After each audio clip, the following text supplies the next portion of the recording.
చూస్తే ఆ అమ్మాయి యొక్క బరువులు ఆపివేసిన తలను నీకు వదగా ఇస్తానని చెప్పి తన తలని నరికేసి భవాని మాత పాదాల చేతకు పడేయడం జరుగుతుంది.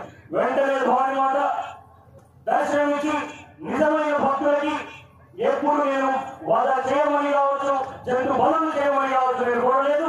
మీ మనస్సులో ఎప్పుడు నన్ను స్మరిస్తూ ఏదైతే దైవజాలంతో నన్ను స్మరిస్తారో దానికి జంతు బలి అవసరం లేదని చెప్పేసి మళ్ళీ తనను ఏదైతే ప్రాణం పోసినటువంటి తల్లి జగదంబ భవాని మాత మరి ఆనాటి నుంచి ఆ 12 సంవత్సరాల వాళ్ళు భారతదేశంలో ఏదైతే ఉమ్మడి తెలుగు రాష్ట్రాలలో జన్మ తీసుకొని భారతదేశంలో ఉన్నటువంటి బంజారాలకు ఈరోజు మార్గ నిర్దేశకులుగా ఆనాడు జరిగినటువంటి మత అన్వేషణలో అనేకాంతమైనటువంటి స్వధర్మాన్ని వచ్చి మిగతా ధర్మానికి ఏదైతే నిజాం ప్రాంతంలో క్రిస్టియన్లు ముస్లింలుగాను బ్రిటిష్ కాలంలో క్రిస్టియన్లుగా మారుతున్నటువంటి ఈ జాతిని స్వధర్మ రక్షణ కోసము పేరు ఉద్యమం చేస్తూ ఈ జాతి ఎక్కడికక్కడ స్థిర నివాసం ఏర్పరచుకోవాలి, తండాలుగా ఉండాలి. ప్రతి తండాలో సప్త భవాని మాతలు ఎదుర్కొంటూ వేడుకలుగా జరుపుకుంటూ భవాని మాతలను తలుచుకుంటూ మనం జీవనం సాగించాలని అభివృద్ధి చెందులో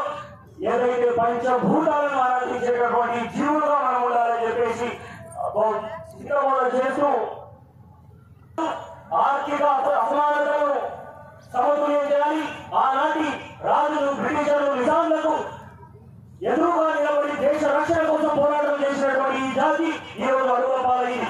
ఈ జాతి మళ్ళీ అభివృద్ధి దిశలో తీసుకురావాలంటే ఎక్కడికక్కడ మన స్థిర నివాసాలు ఏర్పరచుకుంటూ వ్యవసాయాన్ని నమ్ముకొని మనము మళ్ళీ మన కష్టాన్ని నమ్ముకొని ముందుకు రావాలని ఊరు చేస్తూ ఇక్కడి నుంచి భారతదేశంలో మధ్యప్రదేశ్ వరకు ప్రతి ఒక్క తండాలో చైతన్యం చేస్తూ తన జీవితాన్ని బాల బ్రహ్మచారిగానే ఉంటూ అక్కడ ఉన్నటువంటి రూఢీలలో చివరిగా తన శ్వాస విడవడం జరిగింది. మరి ఈ రోజు సద్గురు శివలాల్ మహారాజ్ వారి జయంతి భూఖండాల కార్యక్రమాలను మనం చేస్తా ఉన్నాము.